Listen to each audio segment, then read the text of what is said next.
Hai semuanya, kembali lagi bareng Mihu di sini. Oh iya, berhubung novel BTTH-nya lagi ongoing, Mihu bacain novel tentang perjalanan Xiao Xiao dan Muchen ya. Mihu ingatin sekali lagi ya bahwa konten ini full spoiler. Tanpa lama-lama lagi, yuk langsung aja kita masuk ke isi cerita. Melanjutkan dari kisah sebelumnya. Hari ini Yao Jiaqi harus membunuh Shaolin. Tetapi Nona Qi dan Sue mencoba yang terbaik untuk menghentikannya. Yang satu menjaga pintu dan yang lainnya menjaga jendela. Mereka melindungi Shaolin di rumah ini sampai mati. Yao Jiaqi gemetar karena marah. Jiaqi tidak diperbolehkan membunuh orang di sini. Selama kau tidak berbicara omong kosong, semuanya akan baik-baik saja. Ucap Nona Qi menyarankan. Kalimat ini tidak berpengaruh pada Yao Jiaqi. Dia terlahir untuk menjadi orang seperti itu. Pada saat ini mata Yao Jiaqi sangat galak. Dia menatap Shaolin di ruang melalui pertahanan keduanya, yang cukup untuk memotong Shaolin. Shaolin di ruang itu dengan santai berkata, "Hei, apa yang kau lihat? Begini tidak ada gunanya." Ternyata Yao Jiaqi yang terkenal juga ada kalanya dia diblokir oleh seseorang. Ucap Shaolin. Tentu saja kata-kata ini provokatif. Tetapi Yao Jiaqi tiba-tiba menghentikan amarahnya pada saat ini. Kau hanya ingin melihatku bertengkar dengan mereka berdua. Dan kemudian kau menonton kesenangannya kan? Ucap Yao Jiaqi berkata sambil tersenyum. Jika kau tidak berani bertarung, maka kau tidak bisa bertarung. Bagaimana kau bisa menemukan pembelaan untuk dirimu sendiri? Ucap Shaolin menolak untuk menjawab. Hahaha, baiklah, aku akan menemukan langkah untuk diriku sendiri. Dan aku akan segera pergi dari sini. Jika kau dapat bersembunyi di tempat ini selama sisa hidupmu, aku akan ditundukkan kepadamu. Jika tidak, selama kau berani melangkah keluar, maka aku akan segera membunuhmu. Ucap Yao Jiaqi tertawa lagi. Kemudian Yao Jiaqi tersenyum pada Nona Qi dan berkata, kecuali kau menikahinya untuk melindunginya sepanjang hidupmu, dia pasti akan mati di tanganku. Sekarang, aku tidak akan bertengkar denganmu, sehingga orang lain tidak mengatakan bahwa aku adalah orang pengganggu. Ucap Yao Jiaqi.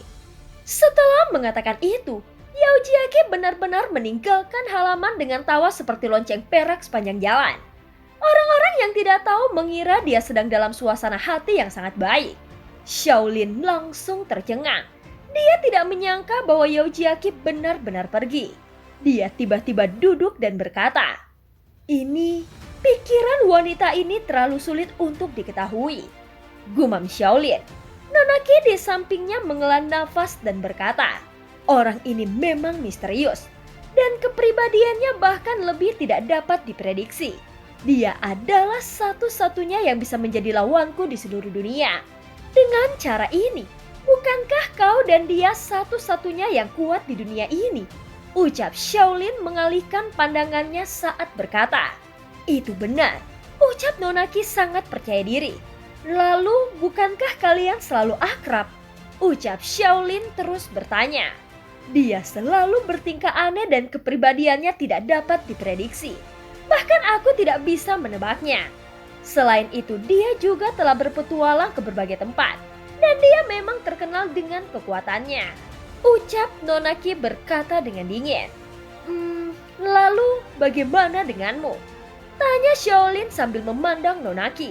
Aku tidak pernah dilahirkan untuk berkelana. Dan aku selalu tetap tinggal di sini. Ucap Nona Qi dengan datar. Artinya selama kau mau berkelana, dia hanya bisa menjadi yang kedua. Ucap Shaolin. Mungkin seperti itu. Ucap Nona Qi mendengus dingin dan mengakuinya.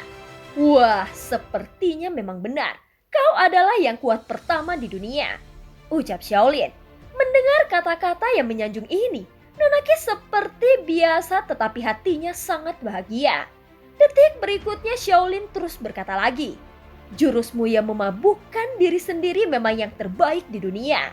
Nona Qi yang sudah bahagia seketika berada dalam suasana hati yang buruk dalam sekejap. Hahaha, aku pikir hanya pria yang akan membual tentang diri mereka sendiri. Tetapi aku tidak menyangka bahwa wanita lebih kuat daripada pria. Ucap Shaolin tertawa. Kamu, baru saja saat itulah Nonaki tahu bahwa dia telah diejek.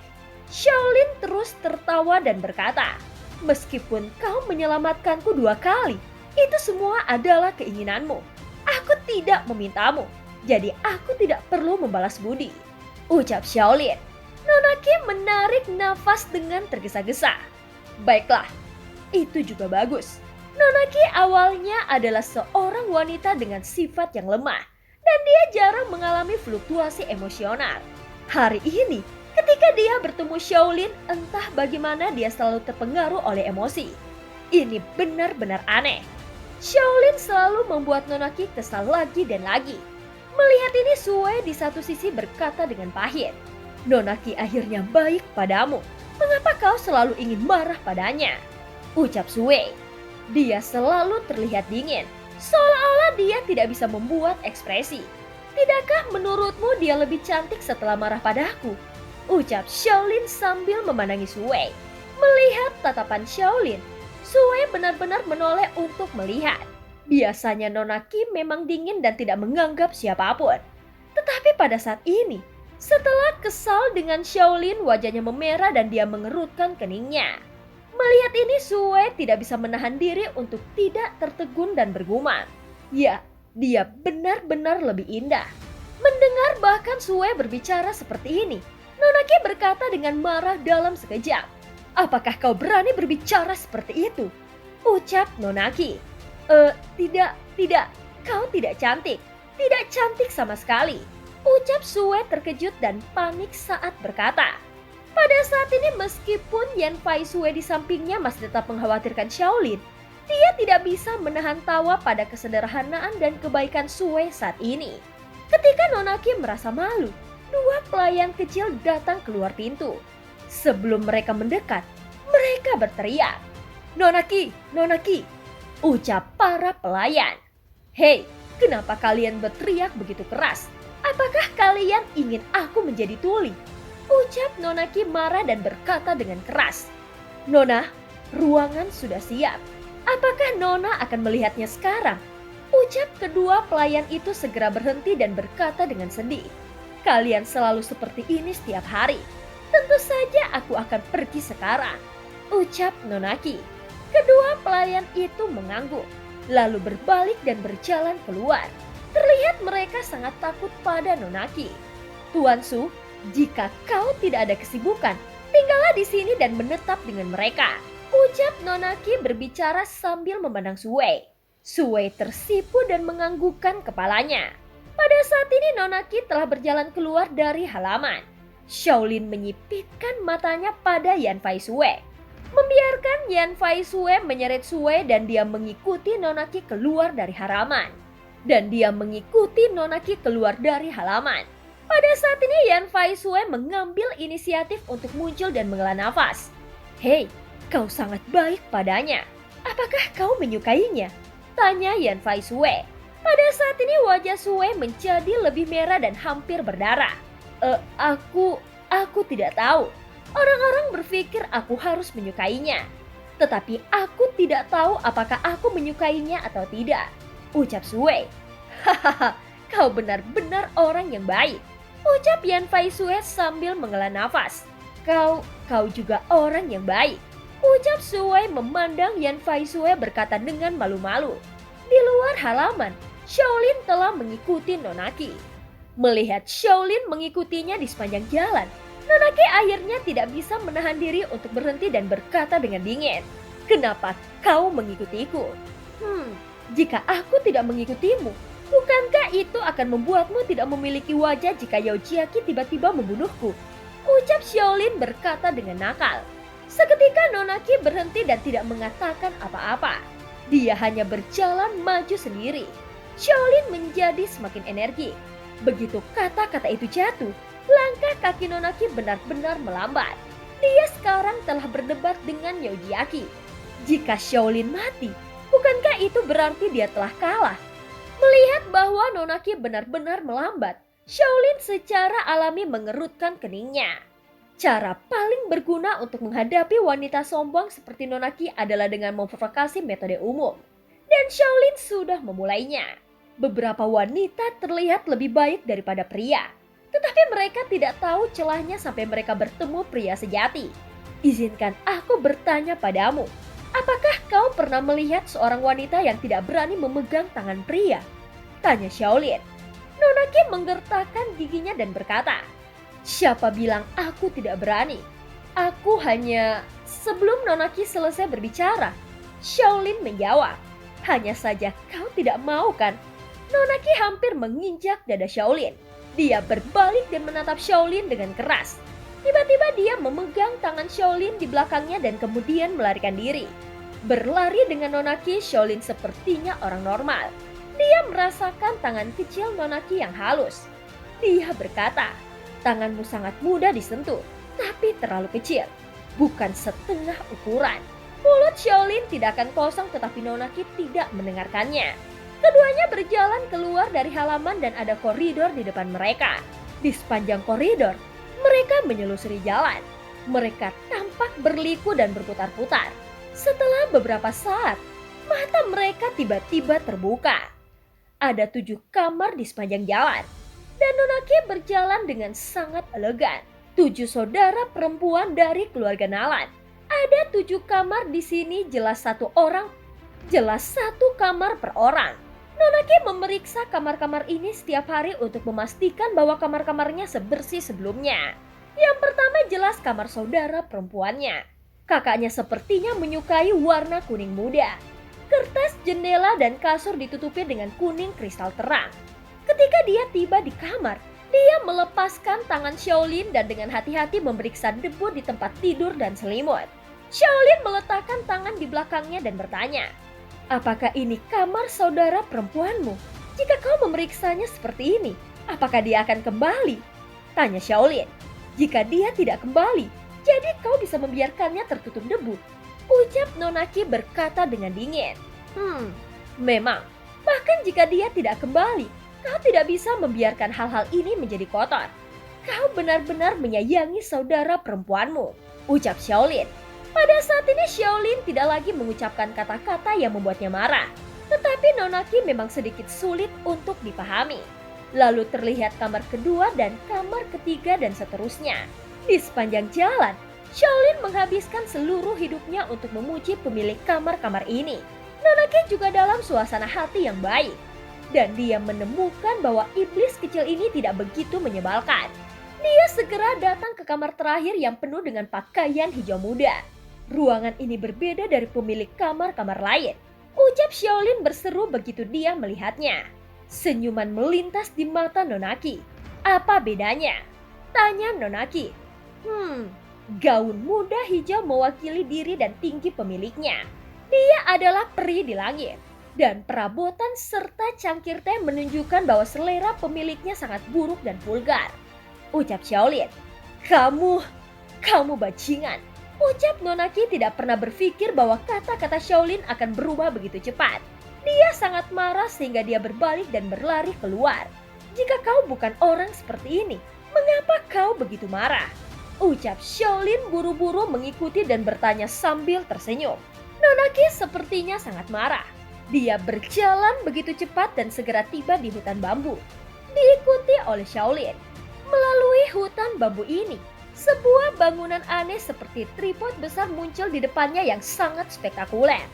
Nonaki mengeluarkan kunci dan membuka pintunya. Dalam sekejap, udara dingin keluar darinya, membuat Shaolin gemetar di mana-mana.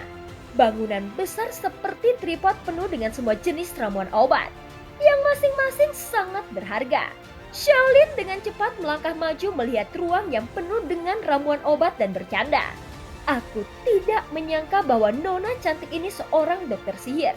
Siapa yang akan kau obati dengan ini?" tanya Shaolin. Tentu saja itu kamu," ucap Nonaki tersenyum saat berkata. Ada apa denganku?" tanya Shaolin dengan bingung. Pada saat ini senyum di wajah Nonaki sangat menakutkan. "Meskipun kau tidak sakit, organ di tubuhmu harus dipotong," ucap Nonaki. "Organ? Organ apa yang akan kau potong?" Tanya Shaolin. Aku akan memotong lidahmu, ucap Nonaki mengancam. Pada saat ini tentu saja Shaolin tidak takut. Dia menjulurkan lidahnya dan berkata dengan bangga, aku tidak menyangka apa yang aku katakan akan membuatmu begitu marah. Ini benar-benar suatu kehormatan, ucap Shaolin. Nonaki mengabaikannya sama sekali. Dia masuk ke dalam dan berkata, tumbuhan obat di sini sangat berharga. Jangan bergerak. Jadi apakah kau ingin aku bergerak atau tidak? Ucap Shaolin meletakkan tangan di belakang punggungnya.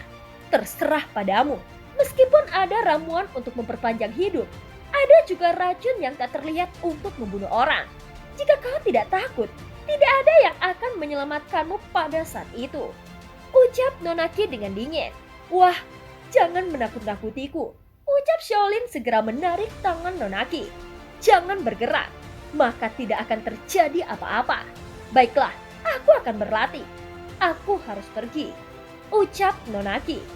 Tunggu, di mana kau akan berlatih? Aku juga akan ikut menemanimu, ucap Shaolin. Sekarang aku memperingatmu, cepat keluar dari sini. Kalau tidak, jika kau tidak membutuhkan racun, aku akan membunuhmu dahulu, ucap Nonaki berkata dengan marah. Shaolin cemberut dan berkata dengan sedih. Faktanya, seorang gadis cantik sepertimu dapat mempesona semua makhluk hidup selama dia lebih banyak tersenyum. Mengapa berlatih? Ketika tahun-tahun berlalu, wajahmu akan menjadi tua. Jangan bicara omong kosong. Nonaki mengeluarkan sepotong kunci emas, berjalan ke pintu dan membuka celah kecil. Sebaiknya kau tidak masuk, atau aku berjanji kau tidak akan pernah keluar. Setelah mengatakan itu, Nonaki memasuki gerbang dan menutup pintu dengan keras. Pada saat ini Shaolin ditinggalkan sendirian. Dia melihat segala sesuatu di sekitarnya dan tersenyum. Wanita adalah wanita. Mereka memperlakukan semua pria di dunia sebagai orang bodoh. Bagaimana mungkin aku tidak mengenal bunga dan tanaman ini? Ayahku adalah seorang alkemis yang hebat. Aku pasti bisa sepertinya, ucap Shaolin. Pada saat ini Shaolin bertekad untuk menjadi seorang alkemis seperti ayahnya Xiaoyan. Secara alami dia harus tahu ramuan obat ini. Kemudian Shaolin mulai berbalik dan bergumam. Ini benar-benar sedikit bagus. Ramuan obat di sini telah punah di daratan Dauki, ucap Shaolin. Dengan itu, Shaolin mengambil beberapa ramuan obat dan mengunyahnya di mulutnya. Jika adegan ini dilihat oleh Nonaki, dia pasti akan marah dan memarahi Shaolin sebagai orang bodoh. Pada saat ini Shaolin seperti babi gunung yang memakan dadak padi. Dia sama sekali tidak tahu bagaimana menghargainya. Setelah makan, perutnya bengkak untuk sementara waktu. Shaolin berbaring di tanah dan menepuk perutnya. Saudara perutku, kali ini aku lebih bermurah hati untukmu, ucap Shaolin. Setelah istirahat sebentar, Shaolin segera mengambil segenggam ramuan dan memasukkannya ke dalam mulutnya, seolah-olah dia sedang makan kacang. Setelah itu dia merasa perutnya terbakar. Sepertinya ramuan ini mulai menyerang. Seluruh tubuhnya berkeringat dan matanya memerah. Dia melihat ke pintu tempat Nonaki masuk. Apakah dia tidak akan membiarkanku masuk? Ucap Shaolin seperti binatang buas. Pada saat ini seluruh tubuhnya sangat panas karena dia menelan terlalu banyak ramuan. Sehingga kesadarannya pun mulai kabur. Dia terhuyung-huyung ke pintu dan sebuah kawat tembaga muncul di tangannya. Kemudian Shaolin meletakkan telinganya ke pintu dan membukanya dengan kawat tembaga. Ya, di sini, sedikit di depan. Ya ampun, dengan suara yang tajam, pintu itu benar-benar dilepaskan olehnya. Dan angin es besar tiba-tiba muncul di celah pintu. Angin es membuat Shaolin nyaman.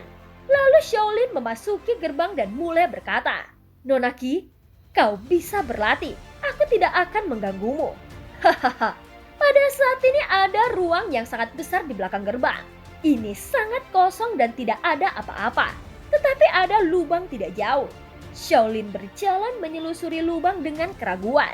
Tanpa diduga, ada gudang es di bawah yang menyimpan es batu yang tak terhitung jumlahnya. Apa yang membuat Shaolin bersemangat adalah bahwa ada es seukuran tempat tidur di posisi tengah dan Nonaki berbaring di atasnya. Kulitnya seputih salju, seperti kecantikan yang sedang tidur, yang berbaring di atas es dan dia tidak tahu harus berbuat apa. Dia seperti karya seni paling sempurna di dunia. Dan setiap inci kulit membuat orang gelisah. Yang lebih buruk adalah mata Nonaki masih terbuka. Dia benar-benar merasa marah melihat Shaolin yang berdiri di hadapannya. Sejujurnya tidak ada apapun di dunia ini yang bisa membuat Shaolin tertegun. Tetapi Shaolin belum pernah melihat tubuh wanita sejak dia masih kecil. Apalagi kecantikan yang luar biasa seperti Nonaki. Dia benar-benar tinggal di tempatnya untuk sementara waktu. Dan matanya ingin pergi tetapi dia tidak bisa pergi. Shaolin benar-benar memanjakan matanya. Dan kemudian dia pura-pura seperti tidak melihat apa-apa dan berteriak. Nonaki, kemana saja dirimu? Kenapa aku tidak bisa melihatmu? Dengan itu, Shaolin berbalik dan berjalan ke tempat lain. Pada saat ini dia siap untuk meninggalkan ruang bawah tanah. Harus dikatakan bahwa Shaolin memang hantu yang pintar. Meskipun kalimat ini untuk melepaskan ketidaknyamanannya. Tepat ketika dia berbalik dan hendak pergi, dia melihat lebih dekat dan berkata dengan heran. Beku, 7 putaran kekejaman, tak terkalahkan di dunia. Shaolin tiba-tiba menyadari. Ternyata Nonaki diam-diam melatih keterampilan ini di sini. Keterampilan semacam ini terlihat dingin. Tidak heran Nonaki dingin untuk semua orang. Melihat di sepanjang jalan, Shaolin hanya merasa bahwa keterampilan ini sangat menyakitkan. Dia hanya menurunkan semua keterampilan. Keterampilan ini berbahaya bagi orang-orang. Untungnya Nonaki hanya berlatih sampai tahap 3. Jika dia terus berlatih, pada akhirnya dia hanya akan menjadi seperti orang-orang yang tidak seperti hantu dan itu sendiri tidak baik bagi dirinya. Pada saat ini Nonaki yang berada di atas tempat tidur es memandang Shaolin. Dan emosi di matanya telah berubah dari kemarahan menjadi permohonan. Shaolin memegang 7 gambar di tangannya dan melihat wajah dan tubuh Nonaki yang sempurna lagi. Dia mencoba menjaga matanya agar tidak melihat tempat yang mematikan. Aku melakukan ini untuk kebaikanmu sendiri. Jangan salahkan aku, ucap Shaolin. Mata Nonaki telah mengalir meneteskan air mata. Pada saat ini dia tidak bisa bergerak dan bahkan tidak bisa berbicara. Kalau tidak, maka dia akan menelan Shaolin hidup-hidup. Sambil memegang 7 gambar, Shaolin berbalik dan pergi. Segera dia berjalan keluar dari gerbang dan dia langsung membakar ke-7 gambar dan pergi. Dan film pun berakhir. Terima kasih udah dengerin Mihu dari awal sampai akhir ya. Sampai jumpa.